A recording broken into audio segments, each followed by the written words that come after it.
It goes without saying that due to the corona pandemic, we have faced and are still facing exceptional challenges this year, not only from an economic perspective with unprecedented collapse in business activities, but also from a humanitarian and societal perspective, with large number of people in unemployment and increasing poverty across all layers of our society. To me, COVID-19 makes clear that environmental imbalances and a societal disequilibrium can have massive economic ramifications, impacting both companies and investors. By launching an ambitious Green Deal and setting up a large green recovery and just transition fund, the European Commission made clear they understand the urgency to act. There is no excuse anymore for taking the wrong direction. But what is that Green Deal? The Green Deal forms the strategic framework of the European Commission to achieve the primary objective of net zero greenhouse gas emission economy by 2050. It's an ambitious economic growth program, but at the same time also a very inspiring political project never seen since the creation of the European Union and the euro. Europe needs a new, but certainly also a different growth strategy that will transform the Union into a modern, resource-efficient and competitive economy.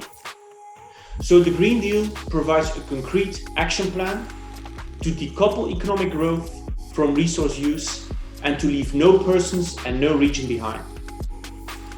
But don't think that action plan is going to be a one-man show. Reaching that target will require action and engagement across all sectors of our economy.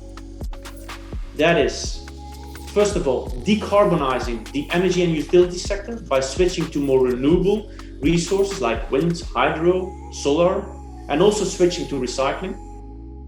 Secondly, rolling out cleaner, cheaper, healthier forms of private and public transport, so electrification and green hydrogen will be key here. Thirdly, investing in more environmentally friendly technology and supporting the industry to innovate. And then lastly, ensuring that buildings become more energy efficient.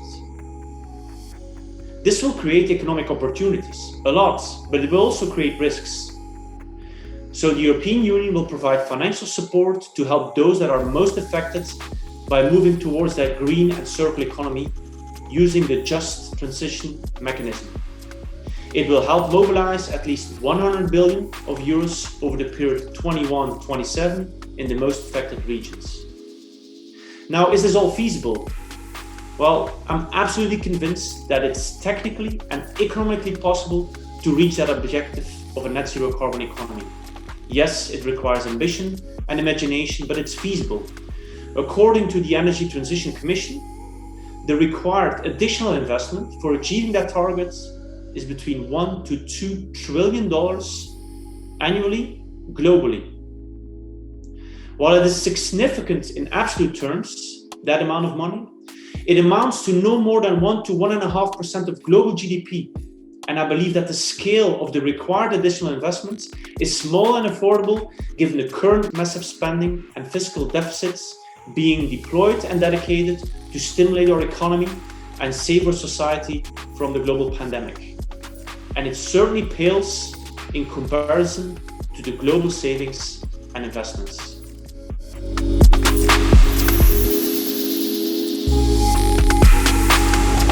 Pour lutter contre le réchauffement climatique, la Commission européenne s'appuie sur plusieurs dispositifs. Quand on additionne l'ensemble de ces dispositifs, l'enveloppe globale atteint à peu près 550 milliards d'euros. Sur ces 550 milliards d'euros, il y en a 300 qui proviennent du budget de l'Union européenne, qui sera bientôt voté et qui portera sur les années 2021 à 2027. Alors, c'est un effort important parce que ça représente à peu près 30% du budget de la Commission européenne et que c'était, il faut le rappeler, à peu près 20% lors du précédent exercice.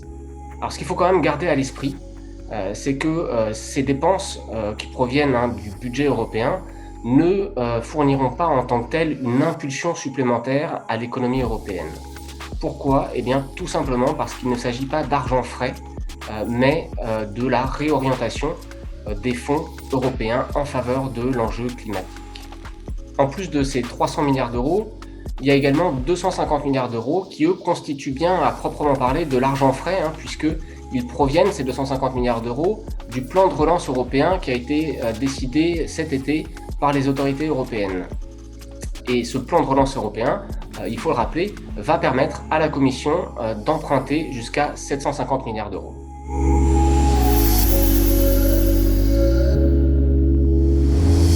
Cette question est assez complexe et aujourd'hui, malheureusement, les études ne permettent pas vraiment de la trancher.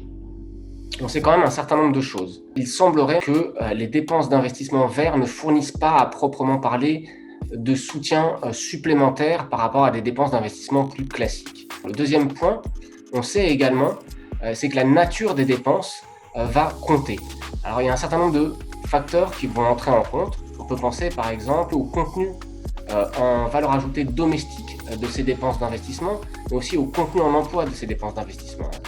Et de ce point de vue, clairement, les dépenses de rénovation énergétique qui constituent une part assez importante a priori du dispositif européen vont être assez intéressantes. Enfin, il y a un dernier point qu'il faut bien garder à l'esprit concernant l'effet multiplicateur de ces dépenses, c'est qu'il va assez classiquement finalement dépendre de l'état de l'économie lorsque les dépenses seront réalisées. En effet, plus l'activité sera morose au moment où les dépenses seront réalisées et plus on pourra s'attendre à ce que l'effet multiplicateur soit relativement élevé.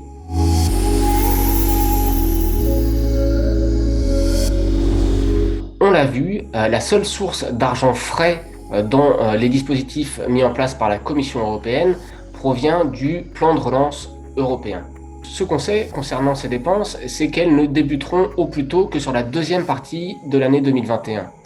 On sait également qu'à leur pic, en 2022 et 2023, elles atteindront à peu près entre 1 et 1,5 points de PIB pour les économies qui en sont les principales bénéficiaires, que sont l'Italie et l'Espagne par exemple. Ça représentera seulement 0,6 points de PIB, il faut le dire, pour l'ensemble de la zone euro.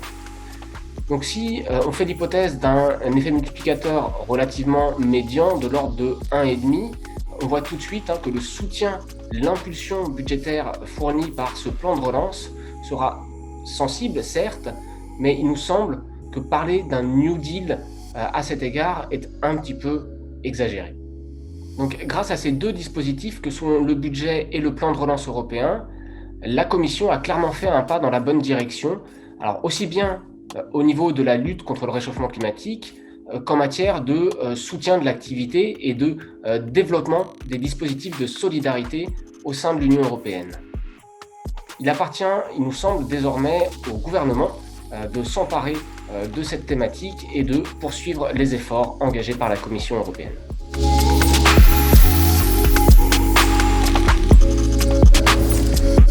The European Commission has many other tools to steer our economy away from fossil fuels and polluting activities to more green and circular growth.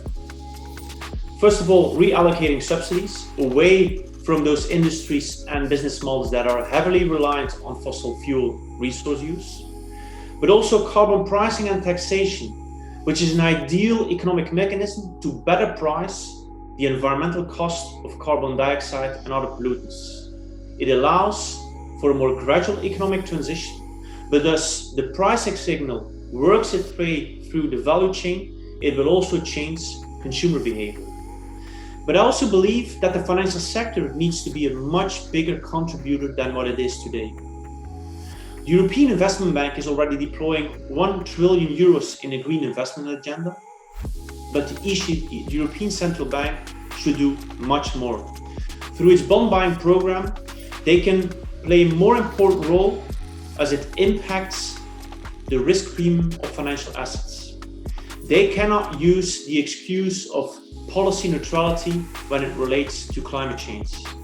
So, regulatory thinking clearly needs to further be developed in this space and urgently. More ambition, more imagination to think the unthinkable. And I like to end with a quote of Ursula von der Leyen, the President of the European Commission. She said, "This is Europe's man on the moon moment.